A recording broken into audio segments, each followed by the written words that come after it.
इब्राहीम इन्नका हमीदुम मजीद। अल्लाहुम्मा बारिक अला मुहम्मदिन व अला आलि मुहम्मदिन कमा बारकता अला इब्राहीम व अला आलि इब्राहीम इन्नका हमीदुम मजीद। अम्मा बादु फ़क़द क़ाल अल्लाहु तबारक व तआला फ़िल कलामिल मजीद वल फ़ुरक़ानिल हमीद। अऊज़ु बिल्लाहिस समीइल अलीम मिनश शैतानिर रजीम। बिस्मिल्लाहिर रहमानिर रहीम।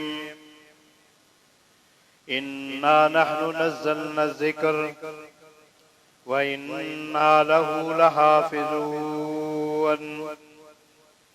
सदक़ल्लाहुल अज़ीम। व बल्लगना रसूलुहुन नबियुल करीम व नहनु अला ज़ालिका लमिनश शाहिदीन वश्शाकिरीन वल्हम्दुलिल्लाहि रब्बिल आलमीन। और बेशक हमने इस कुरान को नाज़िल किया और हम इसके मुहाफ़िज़ हैं। मुख्तसर हम्दो सना के बाद सबसे ज़्यादा तारीफ़ बुजुर्गी अल्लाह रब्बुल आलमीन के लिए है, जो तमाम जहानों का खालिक, मालिक और राज़िक है, जिसके कब्ज़ा कुदरत में इज़्ज़त और ज़िल्लत है, ज़िंदगी मौत है, जो हर काम का मुदब्बिर है। दुरूद व सलाम के अनगिन कलिमात इमामुल मुत्तकीन, इमामुल मुरसलीन, इमामुल मुवाहिदीन, मेरे और आपके पीर व मुर्शिद सय्यदना मुहम्मदुर रसूलुल्लाह सल्लल्लाहु अलैहि वसल्लम की ज़ात अक़दस के लिए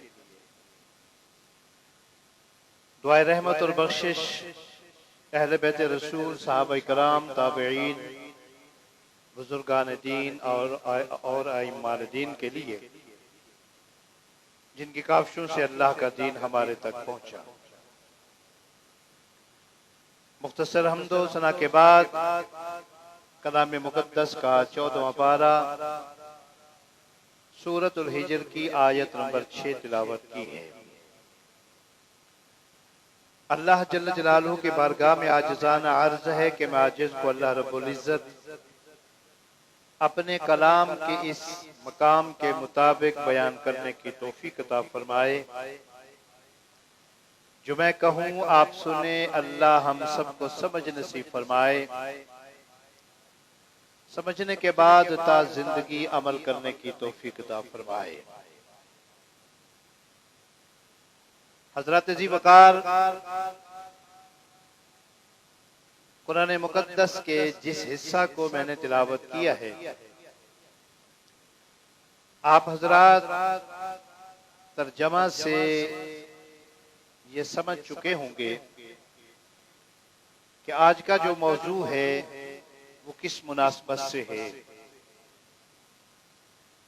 चूंकि इन्ना नहनु नज़्ज़लना ज़िक्र व इन्ना लहू लहाफ़िज़ून, अल्लाह ने अपने कलाम के बारे में ये इरशाद फरमाया है कि इसको नाजिल भी हमने किया है और इसके मुहाफिज भी हम हैं। जैसा कि आप हज़रात के इल्म में है, ईद उल अज़हा के मौका पर स्वीडन के अंदर कलाम पाक की बेहुरमती हुई, उसको जलाया गया। इस मौका पर आलम इस्लाम खुसूसन मुसलमानों की दिल आज़ारी हुई और इसके मुताल्लिक मुख्तलिफ मुमालिक के अंदर कुरान की बेहुरमती के लिए एहतजाज किए गए। करना चाहिए। और कल खुसूसी तौर पर हमारे के मुल्क पाकिस्तान की पार्लियामेंट के अंदर हमारे मुल्क के वजीर आजम ने भी इस बात का ऐलान किया कि कल जुमा हुर्मत कुरान के लिए मुख्तस किया जाए। लेकिन मेरा न इनके साथ कोई ताल्लुक है न उनके साथ कोई ताल्लुक है। मेरा चूंकि कुरान के साथ ताल्लुक है और आज के खुतबा में अगरचे अजमत कुरान, शान कुरान या इस किस्म के और मौजूआत हैं बयान करने के लिए, और अक्सर उलमा खुतबा से आप हजरात सुनते रहते हैं, लेकिन आज इस मुख्तसर से टाइम के अंदर मैं ये चाहता हूं कि हुर्मत कुरान जो कि हमारे ईमान का हिस्सा है, इस मौजू पर चंद मिनट के लिए गुफ्तगू की जाए। इसलिए कुरान मुकद्दस की उस आयत का मैंने इंतखाब किया है जिस आयत को रब्बे कायनात ने अपने इस कलाम के अंदर, कुरान के अंदर नाज़िल किया और इस बात की गारंटी दी कि मैं इसका मुहाफिज हूं, इसकी हिफाजत करने वाला हूं, इसकी इज्जत और इसकी हुर्मत का ख्याल रखने वाला हूं। लिहाजा क़यामत तो आ सकती है लेकिन इसकी इज्जत और एहतराम में कमी नहीं हो सकती।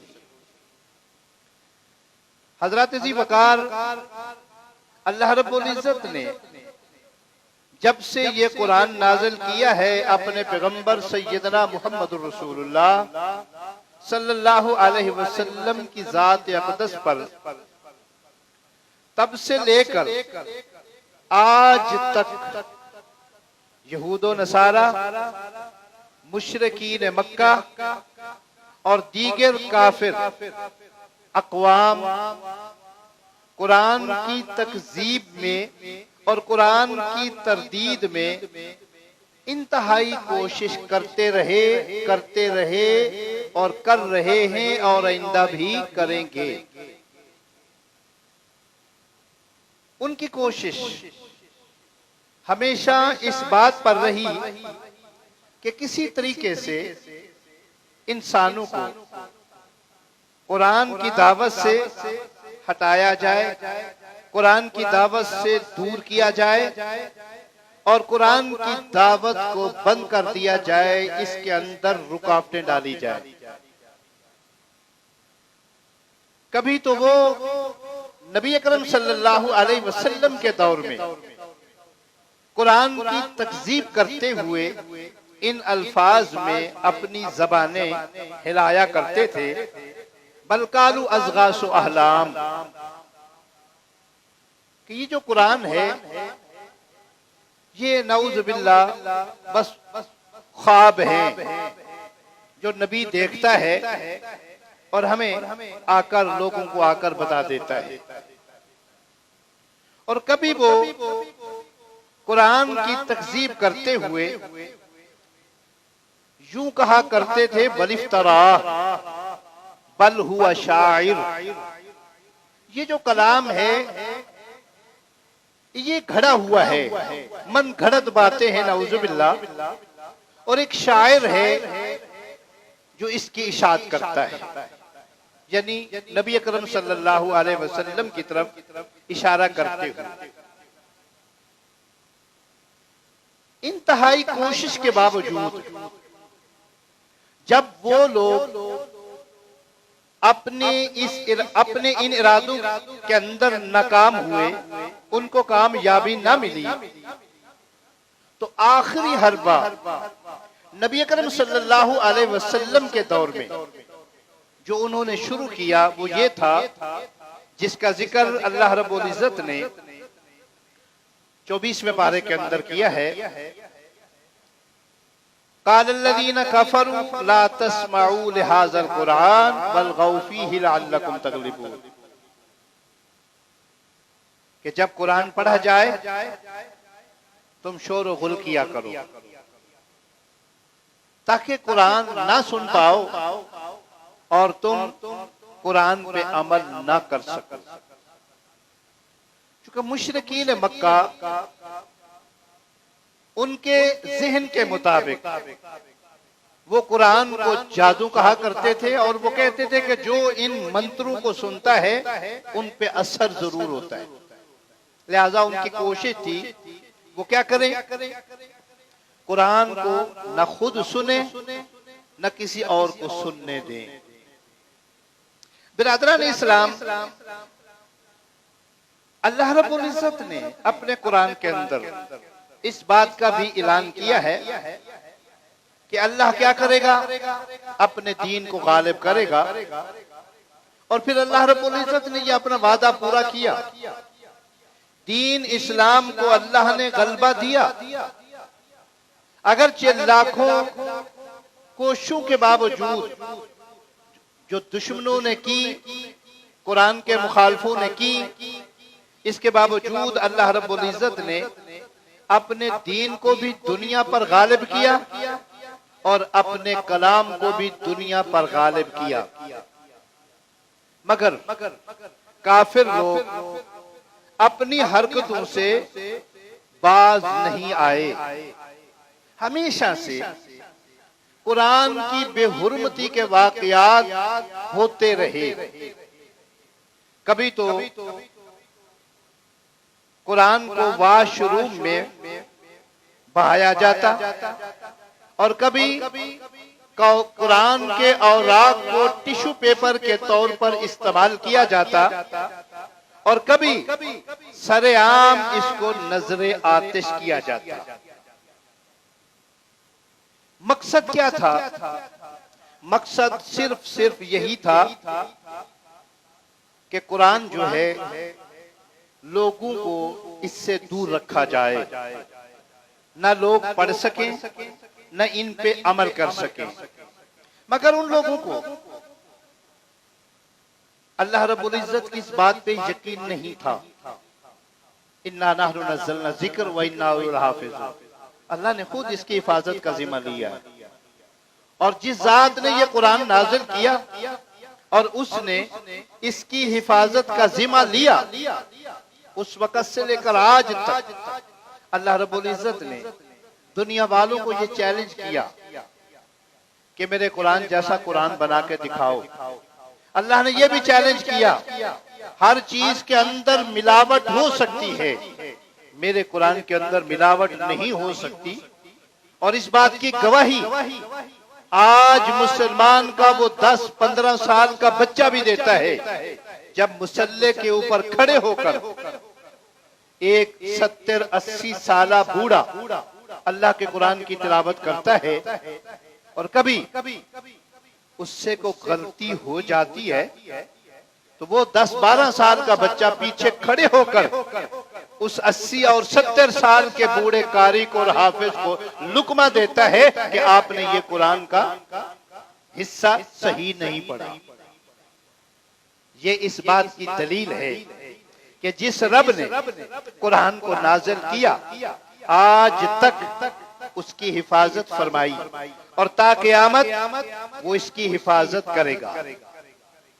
एक दफा नहीं, 1000 बार कुरान पे हमले किए गए, लेकिन खुसूसी तौर पर इन दिनों स्वीडन और हॉलैंड के अंदर कुरान पाक की बेहुरमती करते हुए इनको जलाकर 1.5 करोड़ मुसलमानों के दिलों को अज़ियत पहुंचाई गई।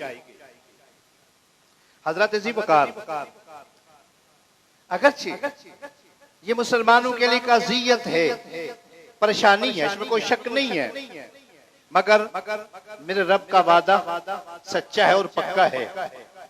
कुरान जब से नाजिल हुआ आज तक बाकी है और क़यामत तक बाकी रहेगा। और कुरान के जो दुश्मन हैं, कुरान को जो मिटाने वाले हैं, कोई मिट गए कोई मिट रहे हैं और कोई मिटेंगे इंशाअल्लाह। और ये बात याद रखिएगा, ये कुरान की जो बेहुरमती है, इस बेहुरमती की जिम्मेदारी किन पर आयद होती है? इसकी इज्जत का, इसकी हुर्मत का ख्याल कौन रखे? सबसे पहले हमारे हुक्मरान हैं, उनकी जिम्मेदारी है। हुक्मरानों के बाद फिर अहले पाकिस्तान, उन मुसलमानों की है जो पाकिस्तान के अंदर रहते हैं। हजरत जी वकार, जैसा कि मैंने कहा है, इब्तदा इस्लाम से यहूद व नसारा और बकिया जो काफिर हैं, हदीस की रूह से अल कुफ्र मिल्लतुम वाहिदा, कुफर जितने भी हैं सब इकट्ठे हैं। अगर तफिरका है तो मुसलमानों के अंदर, अगर गिरोहबंदी है तो मुसलमानों के अंदर, अगर एक दूसरे को काफिर और मुशरिक के फतवे लगाने हैं तो मुसलमानों के अंदर। लेकिन काफिर इस मामला में हमेशा यकजा हैं और यकजा रहेंगे। लेकिन बड़े अफसोस से ये बात कहनी पड़ती है, 9/11 के बाद मंजरे, यानी जो एक मंजर था उसका एक और अंदाज हुआ, यानी वो मंजर तब्दील हुआ जो इससे पहले था। तब्दील क्यों हुआ? उसकी वजह क्या थी? उसकी वजह ये थी, तो एक तो मुसलमानों के अंदर इत्तेहाद, इत्तेफाक और मोहब्बत नहीं थी। दूसरी बात ये थी, 9/11 के बाद उस वक़्त के बेगैरत, बेहिस हुक्मरानों ने हमारे मुसलमानों को अमेरिका के हवाले किया और वो अमेरिका के कैदी बने। उनके हवाले क्यों किया? सिर्फ और सिर्फ चंद डॉलरों के लिए, चंद पैसों के लिए। और फिर तारीख इस बात की गवाह है, वो मुसलमान कैदी जो अमेरिका के अकूबत खानों में मौजूद थे, उनके सामने क्या होता था? वो जो कुत्ते फौजी थे अमेरिका के, उन मुसलमान कैदियों के सामने कुरान के औराक को जमीन पर डालकर उनके ऊपर नाचा करते थे। और वो कुत्ते यहूदी और गैर मुस्लिम उन कैदियों को ज़हनी आज़ियत देने के लिए कुरान के औराक को टिश्यू के तौर पर इस्तेमाल करने के लिए वॉशरूम में डाला करते थे। और वो खिंजीर कुत्ते उन मुसलमान कैदियों को, जिनको हमारे बेगैरत हुक्मरानों ने उनके हवाले किया था चंद टक्कों के एवज, उन मुसलमान कैदियों के सामने कुरान के औराक को जमीन पर डाल के उन पर कुत्ते दौड़ाया करते थे। और ये बात मैं हवा में नहीं दौड़ा रहा, ये उस वक्त की मीडिया क्या करती थी? इसको अपनी मीडिया के अंदर, चाहे वो प्रिंट मीडिया थी चाहे दूसरी मीडिया थी, उनके अंदर उनकी बात होती थी, वजाहत होती थी, लेकिन इसके बारे में उस वक्त को एहतजाज नहीं होता था। क्यों नहीं होता था? उसकी वजह यही थी कि वो जो कैदी थे वो हमारे मुसलमान थे, और उन मुसलमानों को ज़हनी आज़ियत पहुंचाने के लिए कुरान के साथ ये बेहुरमती की जाती थी। और फिर एहतजाज कौन करता? क्योंकि वही हमारे बेगैरत हुक्मरान थे जो उस वक्त उन मुसलमानों को चंद टक्कों के जरिए अमेरिका के हवाले किया था। हजरत जी वकार, दिल दुखी है और एहतजाज भी है इस बात पर कि उस वक्त भी हम कुछ नहीं कर पाए, आज भी हम कुछ नहीं कर पाएंगे। और ये बात याद रखिएगा, ये जो कुरान की बेहुरमती के वाकयात हैं, इनमें दिन ब दिन इजाफा हुआ, क्योंकि अहले मगरिब हमेशा कोई भी मौका अपने हाथ से नहीं जाने देते। उनकी कोशिश होती है कि वो क्या करें, किसी न किसी तरह मुसलमानों को इश्तियाल दिलाते रहें। लेकिन एक बात याद रखिएगा, एहतजाज हमारा हक है। दुनिया का कोई भी कानून एहतजाज से नहीं रोकता, लेकिन एहतजाज दायरे के अंदर होना चाहिए। वो नहीं होना चाहिए जिससे कल हमारे इस्लाम पर या हमारे मुसलमानों पर आंच आए। मिसाल के तौर पर आप तारीख पाकिस्तान में चलकर देखें, पीछे चलकर देखें। 2092 की बात है, जब पहली मर्तबा कश्मीर को आजाद कराने के लिए मुसलमान निकले थे, तो बॉर्डर भी क्रॉस कर दिया था कई मुसलमानों ने। क्या हुआ? फिर जब बाबरी मस्जिद को वहां शहीद किया गया, ठीक है, एहतजाज हुआ, मुल्क पाकिस्तान में भी हुआ। लेकिन कैसे एहतजाज हुआ?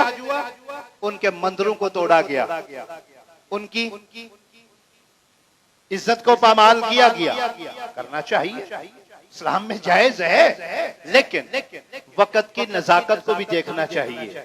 क्या आपके अंदर वो ताकत है, वो गैरत है कि आप मुकाबला कर सकते हैं?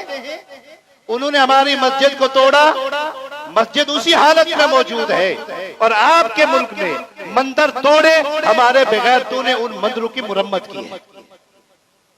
ये क्या है? बेगैरती नहीं तो और क्या है? तो इसलिए मेरी गुजारिश है, आज भी एहतजाज का दिन है। हुकूमत की तरफ से भी कॉल आई है और खुसूसी तौर पर दीनी जमातों की तरफ से भी है, लेकिन एहतजाज होना चाहिए, दायरे के अंदर होना चाहिए। रिकॉर्ड एहतजाज रिकॉर्ड कराना चाहिए। हम अल्लाह और अल्लाह के रसूल की हुर्मत के लिए, हम कुरान की हुर्मत के लिए, इस्लाम की हुर्मत के लिए अपनी जानें भी कुर्बान कर देंगे, लेकिन इस्लाम पे आंच नहीं आने देंगे। ये भी ज़हन में होना चाहिए। बात हो रही थी, क्या हुआ? अहले मगरिब कोई भी मौका हाथ से नहीं जाने देते। उनकी कोशिश होती है कि किसी न किसी तरह मुसलमानों को इश्तियाल दिलाते रहें।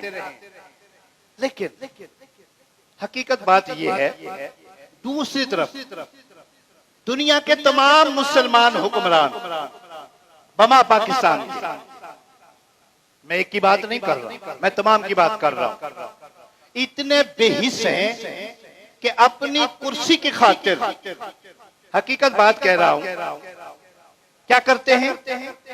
सब कुछ बर्दाश्त करते हैं।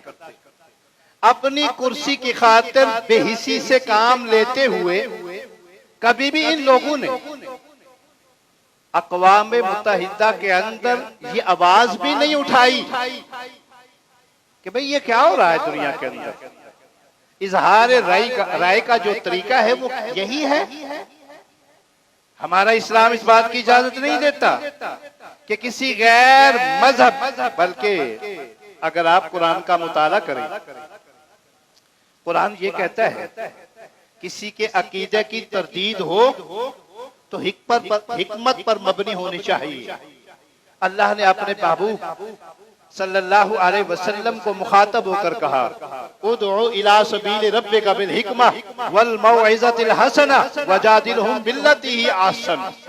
ऐ महबूब अलैहिस्सलातु वस्सलाम, अगर किसी से झगड़ा भी करना हो ना, किसी बात के अंदर बहस मुबैसा भी करना हो, तो हिकमत से काम लिया जाए। और अल्लाह ये भी कहते हैं, फला तसुब्बुल्लज़ीना यदऊन मिन दूनिल्लाह फयसुब्बुल्लाह अदवन बिगैर इल्म। अगर किसी के झूठे खुदा की तरदीद भी करनी है तो तरदीद जरूर करो, दलील से, कुरान से, हदीस से, लेकिन किसी दूसरे के झूठे खुदा को गाली मत दो, वरना वो क्या करेगा? तुम्हारे सच्चे खुदा को गाली देगा। इस्लाम तो ये कहता है। हमें इस बात को मद्देनजर रखते हुए खुसूसी तौर पर हमारे हुक्मरानों को सिर्फ असेंबलियों के अंदर खड़े होकर, सिर्फ पार्लियामेंट के अंदर खड़े होकर सिर्फ ये ऐलान नहीं करना चाहिए कि ठीक है जी हुर्मत कुरान के लिए रैलियां निकालनी चाहिए और अहले पाकिस्तान को साथ देना चाहिए। बिल्कुल पाकिस्तान को साथ देना चाहिए, रैलियां निकालनी चाहिए, लेकिन जो असल मकसद है उसकी तरफ भी तवज्जो दिलानी चाहिए ना। ये कुरान की जो बेहुरमती के जो वाकयात हैं ये ऐसे बंद नहीं होंगे। इसके लिए जुर्रत चाहिए, इसके लिए गैरत चाहिए, इसके लिए जवान मर्दी चाहिए, इसके लिए बहादुरी चाहिए। आप साबका हुक्मरानों की तरफ तवज्जो दिला, यानी क्या नाम है, तवज्जो कीजिए उनके वाकयात की तरफ। हकीकत बात है जब इस्लाम की तारीख में हम चलते हैं, इस्लाम की तारीख पढ़ते हैं, तो ऐसे ऐसे वाकयात हमारे सामने आते हैं। ये तो अल्लाह का कलाम है, ये तो नबी अलैहिस्सलातु वस्सलाम की इज्जत और एहतराम है, जिसके लिए हम ज़बानी दावत तो करते हैं। हुर्मत रसूल पर जान भी कुर्बान है, हुर्मत कुरान पर जान भी कुर्बान है, लेकिन हमारे हुक्मरानों ने कभी करके भी दिखाया है? नहीं, ऐसा नहीं हुआ। उसकी वजह क्या है? उसकी वजह यही है कि सिर्फ कुर्सी का डर। फिर मजे की बात यह कि सिर्फ मैं मुल्क पाकिस्तान की बात नहीं कर रहा, पूरी आलम इस्लाम की बात कर रहा हूँ। एहतजाज हो रहे हैं पूरे आलम इस्लाम में, लेकिन क्या हो रहा है? कुछ भी नहीं होना, चंद दिन होना फिर काम ठप हो जाना है। लेकिन आइए चलते हैं इस्लाम के उन तारीखी वाकयात की तरफ जो आज भी मेरे जहन के अंदर घूमते हैं, और तारीख हमें इस बात की तरफ तवज्जो दिलाती है क्या मुसलमान अपने अंदर गैरत पैदा कर, अपने अंदर जुर्रत पैदा कर। जब तेरे अंदर गैरत और जुर्रत पैदा हो जाएगी ना, दुनिया की कोई भी ताकत तेरा मुकाबला नहीं कर पाएगी। फिर तुझे एहतजाज करने की जरूरत नहीं पड़ेगी, दुनिया वहां बैठकर तेरा नाम सुन के कांपेगी। हज्जाज बिन यूसुफ कौन नहीं जानता, एक मुसलमान हुक्मरान था, और दूसरी अगर उसकी साइड देखी जाए तो कौन नहीं जानता वो जाबिर और जालिम भी था। उसने ताबईन को भी सजाएं दी, उसने अल्लाह के घर की इज्जत को भी पामाल किया, लेकिन वो गैरतमंद भी था, बेहिस नहीं था। तारीख पढ़ के देखें, जब हज्जाज बिन यूसुफ को पता चला दूर दराज इलाके देबल की साहिल पर मौजूद चंद मुसलमान औरतों पे जुल्म हुआ है, और हज्जाज बिन यूसुफ ने जब उनकी फरियाद सुनी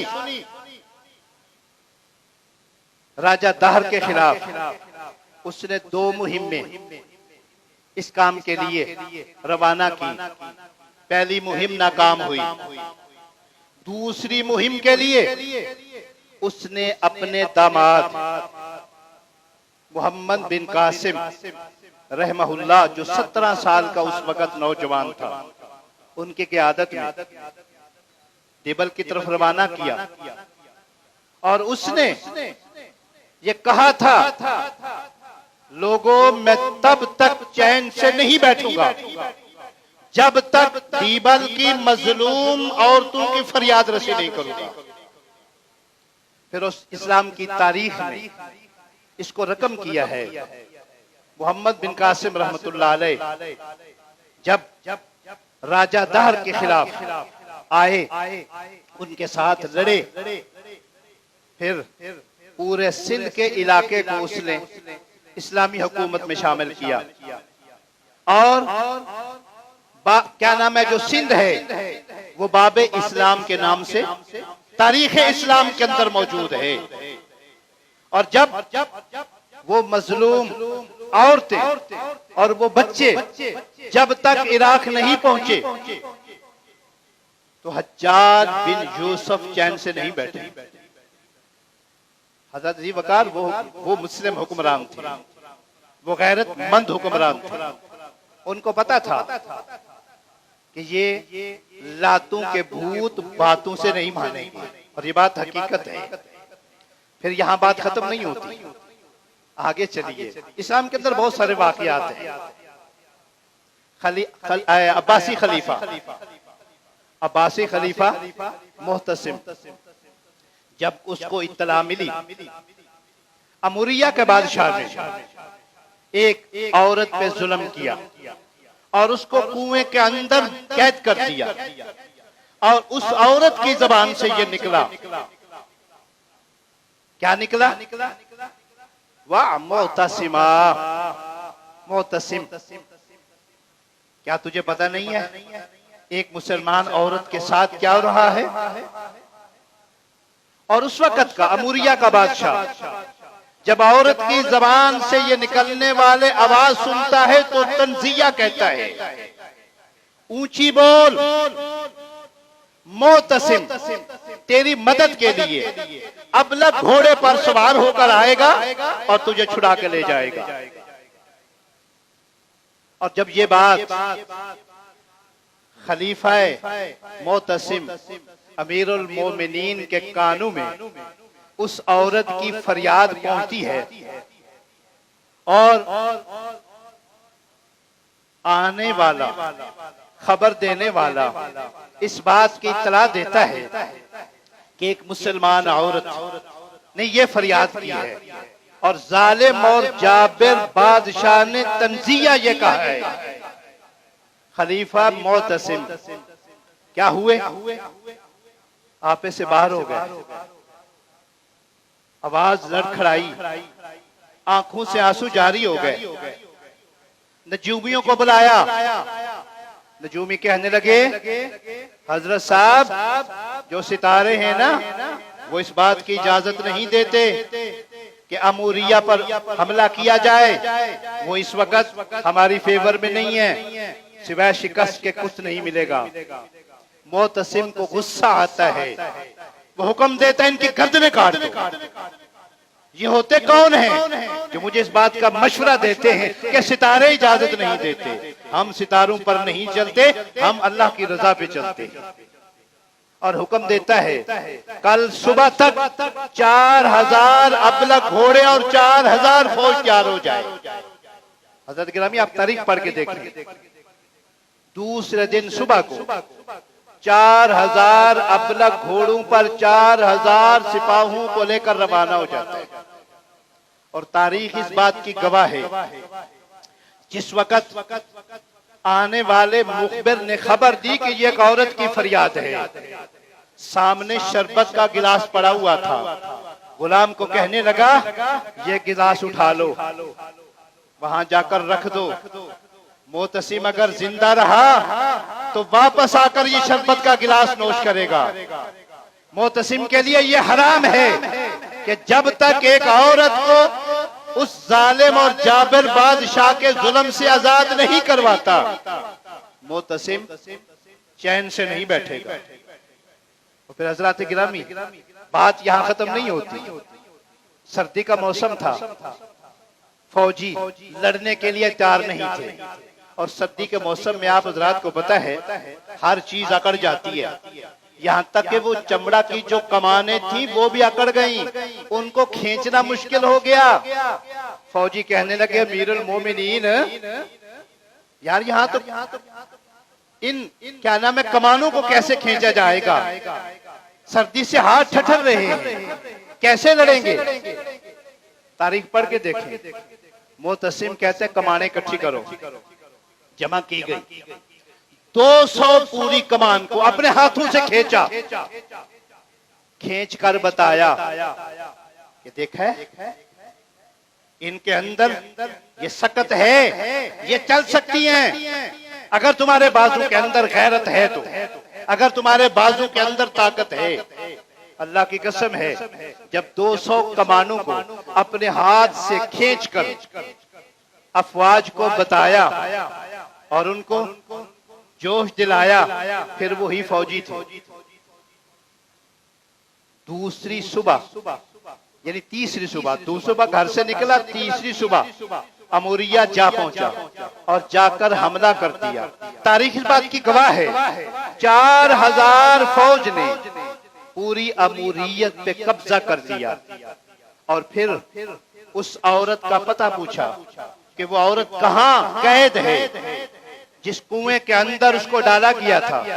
वहां जाकर देखा और उसको कुएं से निकाला और निकालकर मोतसिम के जो अल्फाज थे वो ये थे, तो उन्हें अल्लाह को पुकारा, अल्लाह, ये नहीं कहा मुझसे फरियाद किया, कहने लगा तूने अल्लाह को पुकारा और मुझे आवाज दी, मैं लब्बैक कहते हुए अल्लाह की मदद के साथ पहुंचा और अल्लाह ने तेरी लाज रखते हुए मुझे फतह दी।